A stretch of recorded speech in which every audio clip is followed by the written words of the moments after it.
क्योंकि कहा गया है कि प्रेम एक ऐसा शब्द है कि जिससे हम दुनिया की बड़ी से बड़ी शक्ति को पराजित कर सकते हैं, दुनिया की बड़ी से बड़ी शक्ति से एकाकार कर सकते हैं, उसे अपने नजदीक ला सकते हैं। वही प्रेम आज यदि हम अपनी आप से कर लें, क्योंकि माता आदि शक्ति जगदजननी जगदम्बा का मूल अंश हमारे अंदर बैठा हुआ है, एक छोटा सा शिशु हमारे अंदर बैठा हुआ है, उस शिशु से अगर प्यार करने लग जाएं, अपने आप से प्यार करने लग जाएं, उसमें समस्त चेतनाएं बैठी हुई हैं, प्रकृति सत्ता बैठी हुई है। हमारे संस्कार अगर परिवर्तित होंगे तभी हमारे बच्चों के संस्कार परिवर्तित होंगे।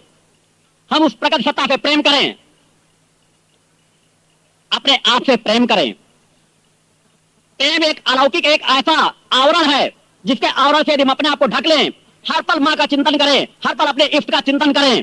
क्योंकि अगर आप मंत्र जाप नहीं कर सकते, आप ज्यादा समय बैठ नहीं सकते, तो अपने आप को तन्मय करें, उस प्रकट सत्ता के चरणों में अपने आप को तन्मय करें, अपने आप को एकाग्र करें, और फिर देखिए आपको मिलता क्या है। आज आपके सामने जो शरीर बैठा हुआ है, इसने अपने शरीर को अनेकों बार तपाया है, अनेकों बार हड्डियों के ढांचे के रूप में परिवर्तित किया है। ये समाज के बीच मैंने किया है, कहीं बाहर की बात नहीं कर रहा हूं। मैंने अपने आप को मोटा तागड़ा तंदुरुस्त नहीं बनाया, मगर हर बात प्रेम में भाव से मैंने साधनाएं संपन्न की हैं, और जो कुछ पाया है उसके सामने दुनिया का सब कुछ मेरे सामने तुच्छ नजर आता है। उस प्रगट सत्ता की आराधना करके, उस मात सत्ता की आराधना करके जो कुछ प्राप्त किया जा सकता है वो अन्य किसी जगह से प्राप्त नहीं किया जा सकता। मां बड़ी ममतामयी हैं, कृपामयी हैं, हम उनके चरणों की ओर अग्रसर हों, प्रेम भाव लेकर के अग्रसर हों। क्योंकि कहा गया है गहरो प्रेम समुद्र है, कोई डूबे चतुर सुजान। यह एक प्रेम का समुद्र, मां के ममता का एक ऐसा सागर है कि इसमें कोई अपने आप को डुबा दे। क्योंकि मैंने कहा है आज जिस तरह से सत्य असत्य में बदला है, उसी तरह प्रेम के जो भाव हैं वो स्थूलवाद में लिप्त हो चुके हैं।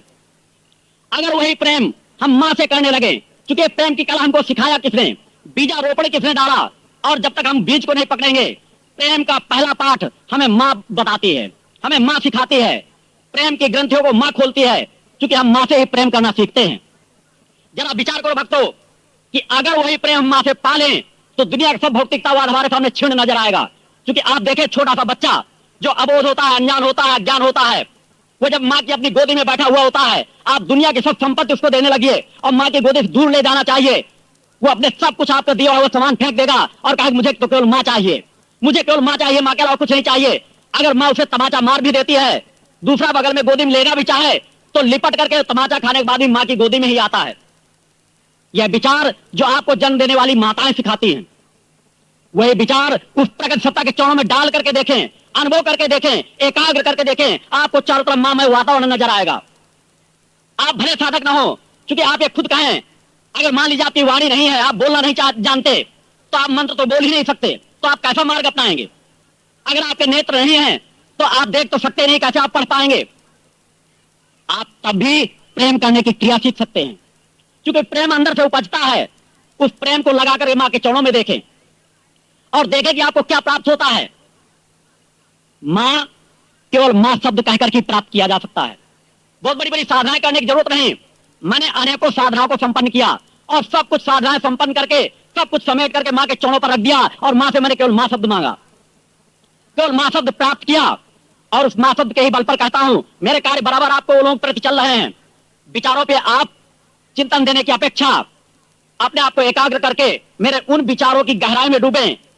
मैंने कहा कि मां शब्द के बदौलत ही मैंने वह कुछ प्राप्त किया है कि आज यही आपके सामने इसी व्यवहारिक क्षेत्र बैठा हुआ एक छोटा सा बालक कह रहा है, जो आपका अपना है, आपका अपना अंश है, कि आज मां शब्द के सामने उसी मां शब्द को लेकर के मैं विश्व अध्यात्म को आप लोगों की भावना लेता हुआ चैलेंज रखता हूं कि आज अगर किसी में सामर्थ्य हो, किसी में सत्य का एहसास हो, किसी में तपबल का एहसास हो, तो उस मां शब्द का सामना करके देखे। क्योंकि यह इसलिए नहीं कह रहा कि आप मेरी तरफ आकर्षित हो या मुझे महान समझे, मैं आप लोगों के सामने मां शब्द का एहसास कराना चाहता हूं। व्यवहारिक क्षेत्र में इसलिए कह रहा हूं कि व्यवहारिक से मेरा एक चिंतन जुड़ा हुआ है। मां शब्द को मैंने खोजा है, मां शब्द को मैंने तलाशा है। मां शब्द तो आप बहुत बार पढ़ सकते हैं, मां शब्द तो आप बचपन से बोलते हैं, मगर उसके अंदर जो सार भरा हुआ है उसे तलाशना इतना आसान नहीं है। ममता के उस सागर को तलाशना इतना आसान नहीं है। उस सागर को मैंने तलाश करके वह सुगम मार्ग पकड़ा है, जिस सुगम मार्ग पर मैं आपको बढ़ा सकता हूं, वह मार्ग आपको दे सकता हूं। मैंने 108 महाशक्ति यज्ञ मां से आशीर्वाद स्वरूप प्राप्त किए हैं। अपने ध्यान योग के माध्यम से जो चिंतन, जो प्रवाह फेंकता हूं, वह मैं हजारों तहखाने के अंदर से बैठ करके भी दे सकता हूं। किस बदौलत पे कि मां से मैंने प्रेम पाया है, मां से मैंने वात्सल्य पाया है, मां से मैंने प्रेम किया है और उस प्रेम में मैंने अपने आप को डुबाया है। आप देखें कि आप किसी से भी प्रेम करो, अगर कोई भी रिश्ता आपका सत्य का रिश्ता होगा, प्रेम आप हटा दीजिए, प्रेम हटा दीजिए, उसके बाद कोई भी आडंबर, फ्रॉड, दुराचार, दुश्मनी, ये रिश्ते तो जुड़ जाएंगे।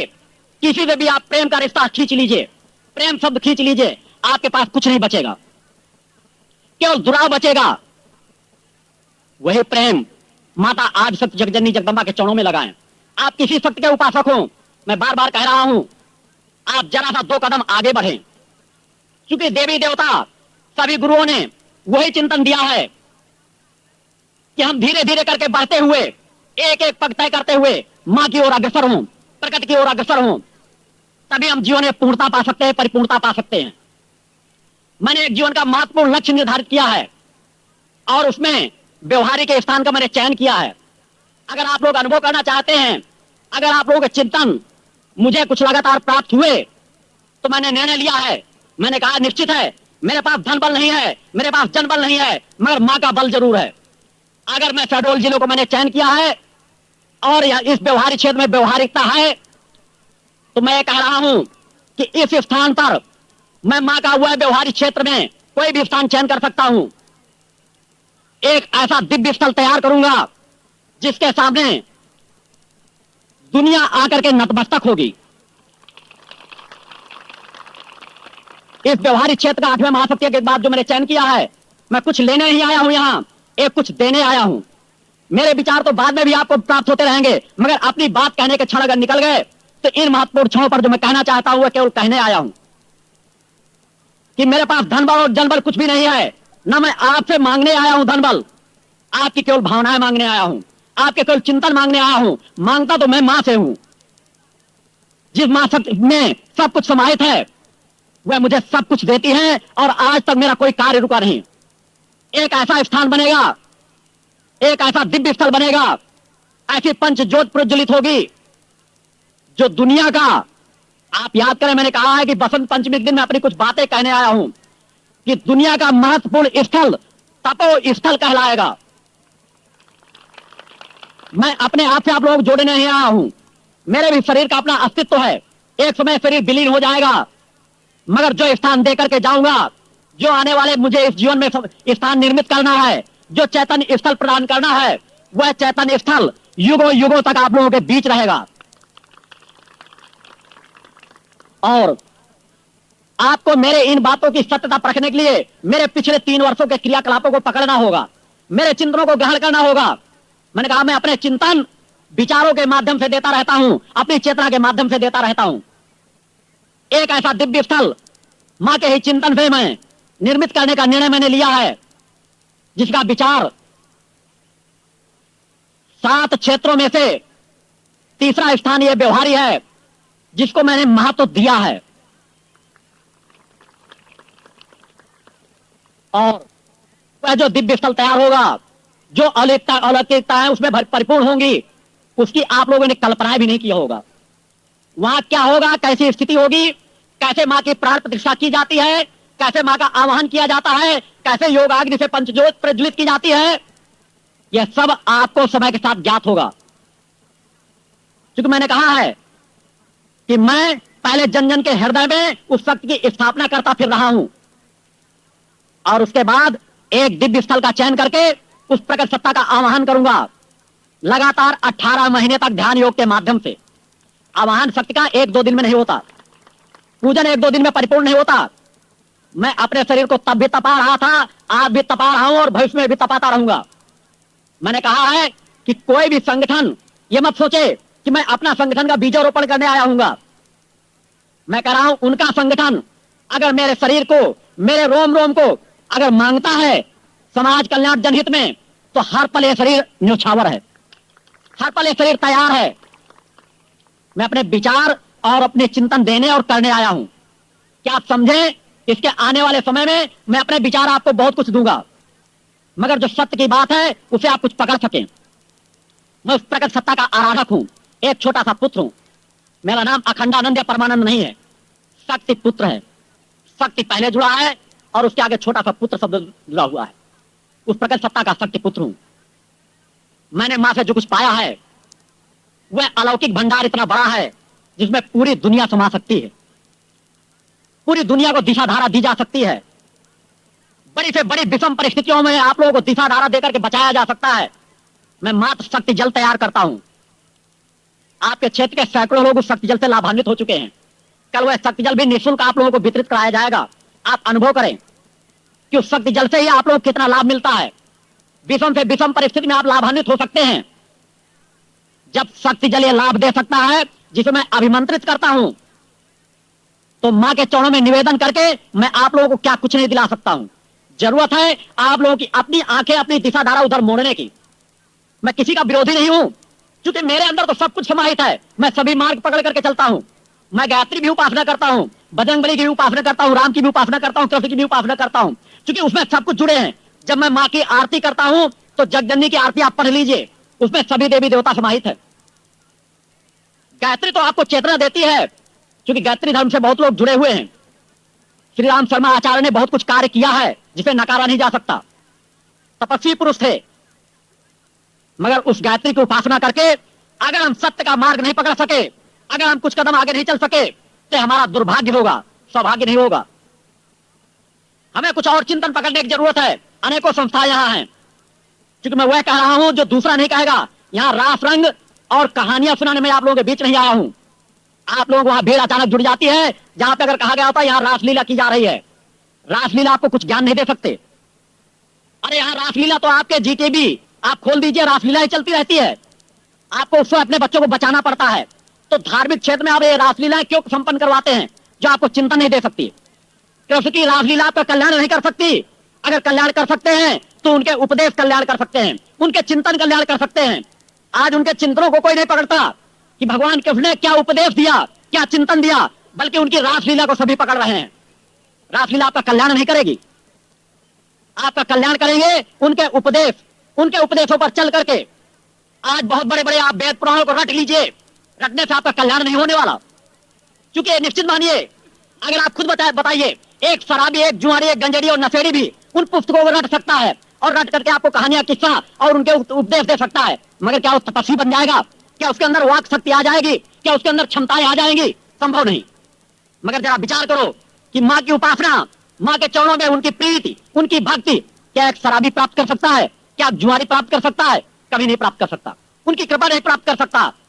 आज आपको अगर कोई मिल रहा होगा कि मैं शिव का उपासक हूं, गांजा और शराब पी रहा हूं, चिलिम पी रहा हूं, या गांजा पीना, भांग पीना शिव भक्ति के अंतर्गत है, तो मैं नहीं मानता हूं।